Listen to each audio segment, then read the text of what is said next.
ഇനി ഇത് വായിച്ചേ. ഇത് കുട്ടികൾക്ക് ആദ്യം കാണുന്ന ഒരു ചിഹ്നമായിരിക്കും അല്ലേ? ഇത് എന്ത് ചിഹ്നമാണെന്നറിയാമോ? ഓയുടെ ചിഹ്നമാണ്. അതായത് ഈ അക്ഷരം നമുക്കറിയാം. ഇത് ഏതക്ഷരമാണ്? ക.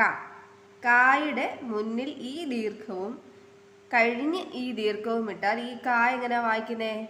കോ. പറഞ്ഞേ, കോ. ഇനി ഇവിടെ തായാണെങ്കിലോ? തോ. നായാണെങ്കിലോ?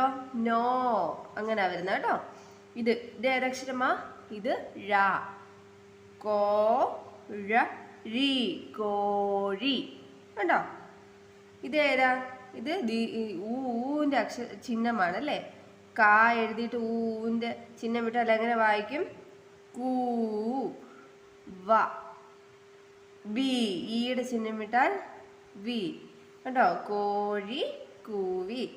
കുട്ടികൾ ആദ്യമൊക്കെ വായിക്കാൻ പഠിക്കുമ്പം വളരെ പയ്യെ നമുക്ക് വായിക്കാൻ പറ്റത്തുള്ളൂ. വായിക്കാൻ പറ്റത്തില്ലെന്ന് പറഞ്ഞ് നിങ്ങൾ കരയണ്ട, വിഷമിക്കേണ്ട, ഒന്നും ചെയ്യണ്ട. അപ്പം നിങ്ങൾ എന്ത് ചെയ്യണം?